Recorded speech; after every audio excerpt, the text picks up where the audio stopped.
parents of Regina and around the world. Are we around the world? We could be around the world. Maybe. Oh, there you go. House of Paws is now live with the 10 things you never knew about pet food until now. Ella and I are going to do a pet food fiesta jam. Well, Rue steals all the things in the store. That's what we're looking at right now. Okay, what we're gonna do is we're gonna take no more than 2 minutes each to go through 10 things you never knew about pet food until now. All right, so I'm going first? Yes. I'm going first. Okay. I'll hold this. Start. I want to talk about how much sugar is in pet food. You guys know that in this jar of kibble, 3 cups of this kibble has 2 cups of sugar. 2 cups, that's 2/3 of everything that goes into that food is sugar. Why?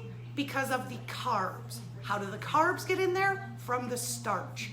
We need starch in kibble in order to hold the little food in tiny little pellets, and that starch is carbs, and those carbs turn into sugar because our dogs and cats have no biological requirement for carbs. So when they eat them, it turns into sugar. And that is how much sugar we have in 3 cups worth of a traditional grocery store type kibble. So we really want to watch carbs. 55 seconds. Under a minute. Okay, Easy peasy. Ella's up. Make Okay. sure you talk loud because we don't have speakerphone. Here we go. So, I'm going to be talking about the fact that dogs didn't always eat kibble. So maybe for your whole lifetime, maybe your parents' lifetime, that's what you've known, dogs eat kibble, yada, yada, yada, but that has not always been the case. Before World War II, dogs were mostly fed scraps from their human families, whatever was kind of laying around, and if there wasn't any scraps, they were given a canned food. Now this canned food was just plain meat normally. But once we hit World War II, there was a shortage on metal, tin, and we had to ration meat because there was also a shortage. So this is where the canned dog food kind of went out the window.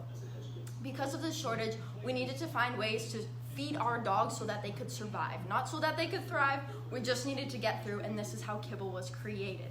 So this all started actually because of fishermen. When they went on their boats, they would eat this thing called hardtack, which is basically a biscuit made of flour, water, and salt. So it just kind of keeps you going. But once they came back from this, they had all their leftover hardtack. They'd feed it to the stray dogs. Dogs, of course, ate it, and they realized there was a way to keep these dogs alive by providing the bare minimum. So that's how kibble was created. We've come a long way since then, but it was never ever something for dogs to thrive on. It was just, we're in a shortage, we need to feed our dogs. Here's something that they will survive on. Perfect. Look at that. Under 2 minutes. Under 2 minutes. Under 2 minutes. Okay. I am going to talk about the myth of bacteria. Oh, Mother says good job, ladies. That's Thanks, because Susan. I never wrangled her into doing this, even though I threatened.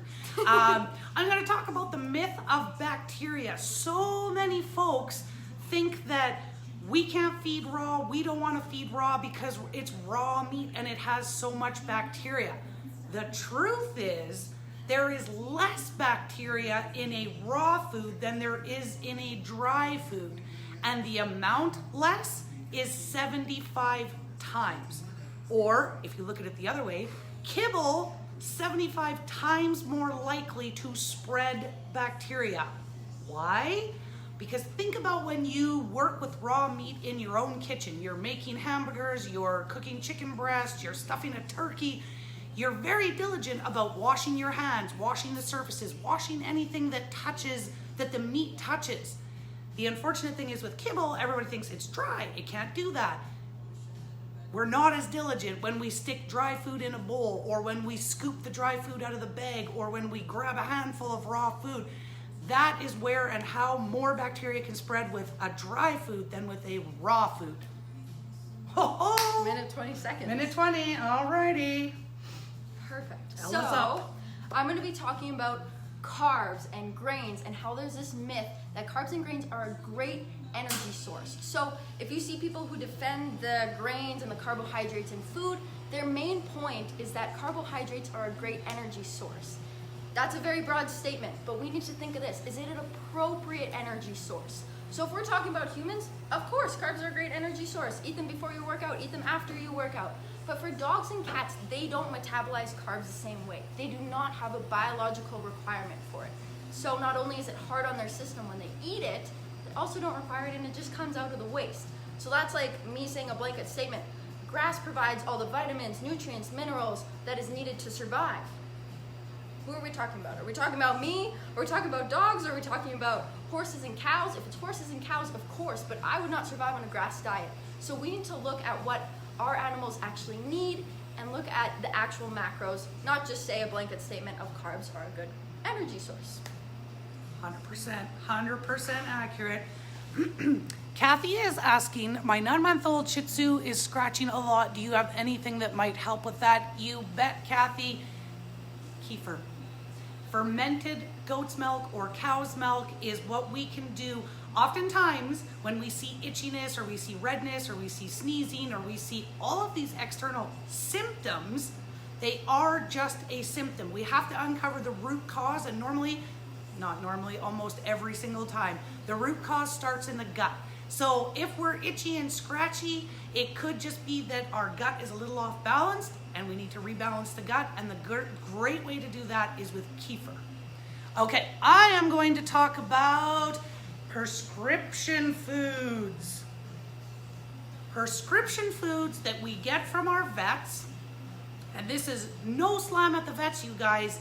The vets don't make the food. They're just the avenue in which the big pet food manufacturers sell the food through. Prescription foods, you know this, if you're feeding your animal a prescription food, you're paying a very hefty price.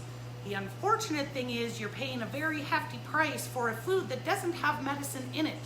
There is no medicinal properties associated with prescription food. Very quick side note, there are 5 lawyers in the States right now that have a major lawsuit against the great big pet food manufacturers for basically false advertising because they're calling the food prescription. There is nothing medical in that food.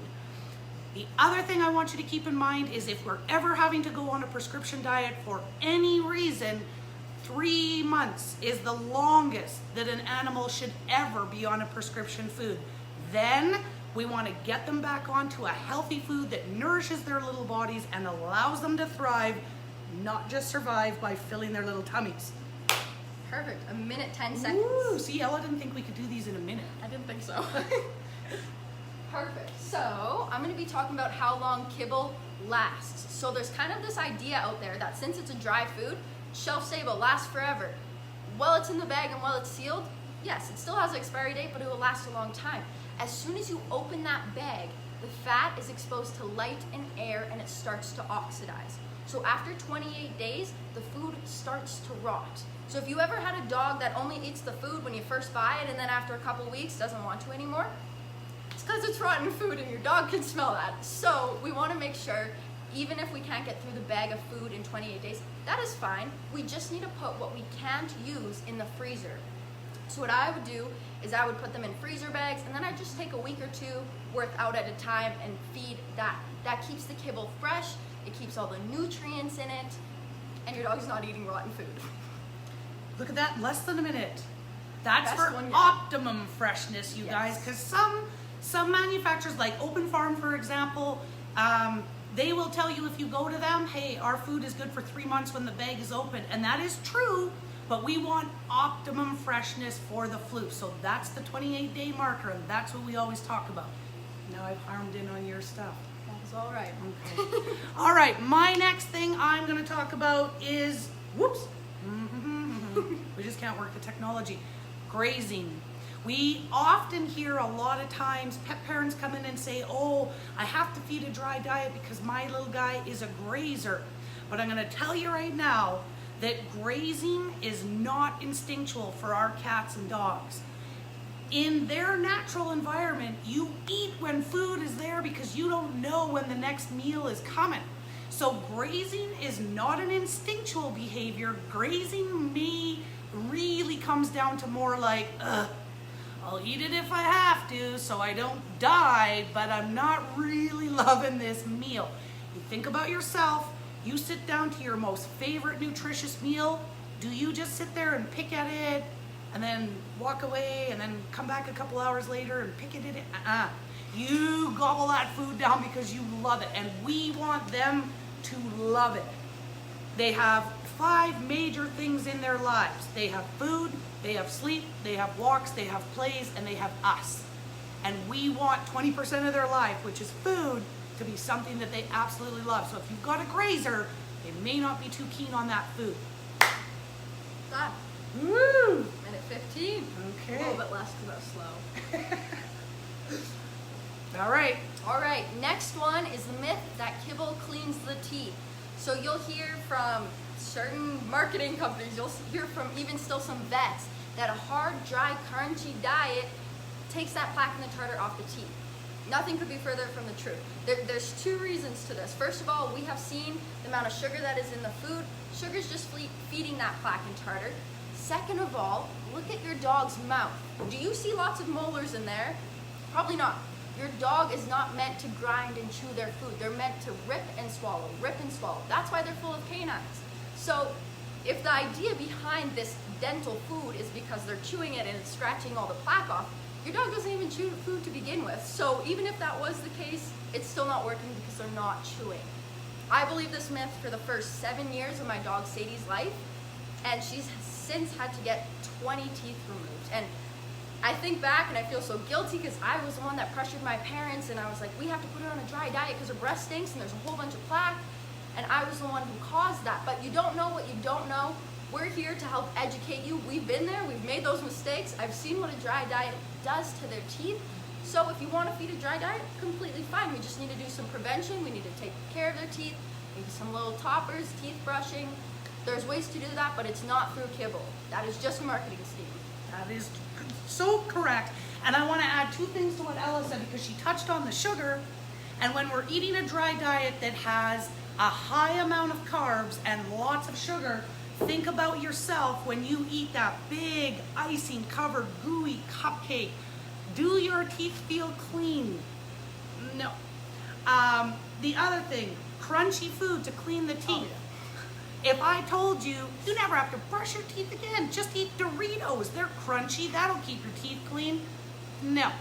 And the third thing, so I guess I have 3 things. There we The go. third thing is a raw diet will actually help keep your teeth, the pup's teeth, cleaner, and cats, because raw meat is the only thing out there that has the necessary enzymes to break down that plaque and debris that keeps their teeth dirty. Dry food can't do that. Sorry, Beautiful. sorry. I just keep honing your zone, Ella. All good. Teamwork. All right. Teamwork makes the dream work. Okay. Complete and balanced. You will see this on a lot of grocery store pet foods out there. Does complete and balanced mean healthy? No, it does not.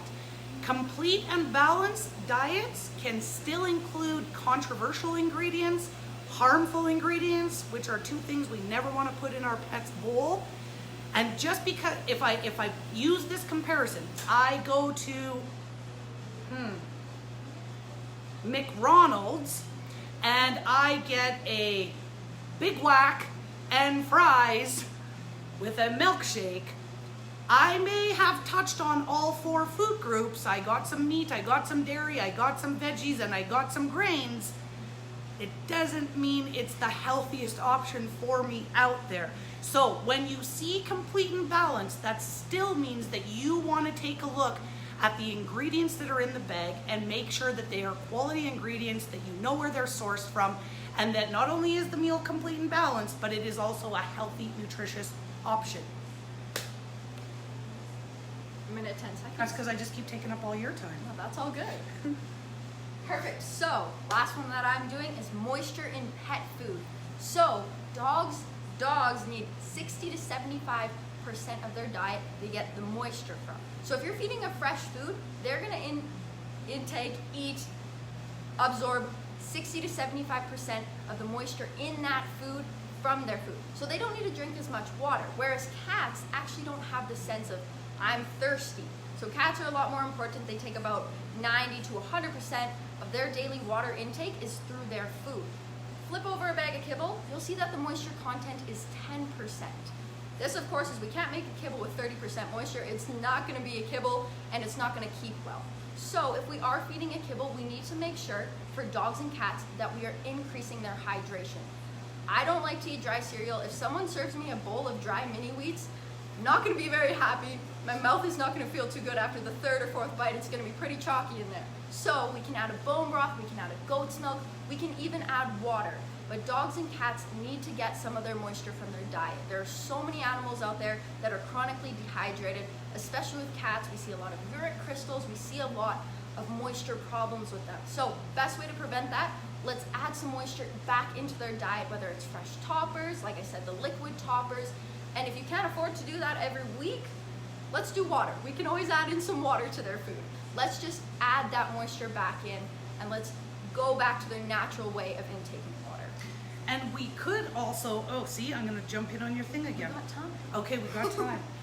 The other way that you could add moisture at home, if you're like, oh my goodness, I've got to buy bone broth and goat's milk and all of these things, add a little bit of yogurt. Make sure that it doesn't have any artificial sweeteners, but you can do that. A little bit of cottage cheese, even some steamed or gently cooked veggies, because they have natural moisture, and when we don't overcook them, they still provide some moisture. Kitties aren't going to be too fond of veggies, but puppers likely would. Yes. And just make sure, if we're ever cooking veggies and giving them to the floofs, that we make sure they are cooled. No more than room temperature or lukewarm, because if they like them and they eat them and they're hot, they're going to hurt themselves. So that is 10 things. Did I do all mine? You did. Okay, that is 10 things about pet food that you never knew till just now, or maybe you did because you've been in the store and we talk about these things all the time. But if you guys ever have questions or you need more information about what's in your pet's bowl, that is our whole purpose, exactly like Ella said. We've made the mistakes and we don't want others to. So we want you to learn from our mistakes so you can do it all right for your pets. When I think about my poor big dogs, and I did it with the best of intentions. I was out there just like all other pet parents, looking for the best kibble on the market that I could find, and treating them well and giving them all the things that I thought I was doing, and I did everything I absolutely could have wrong. So we want to make sure that we can help pet parents make informed decisions and do the best for their pets all the time. We're always here to answer your questions. We're going to come up with some more ideas for ways that we can share this information with you. If you guys like this information, let us know in the comments. If you have questions, let us know in the comments, or you always can call us, come in. We're here. You guys have a fantastic weekend. Hopefully it dries up. Hiya, too much rain. And we will see you guys in store today, tomorrow, or on Monday. See you guys later. Bye-bye. Bye.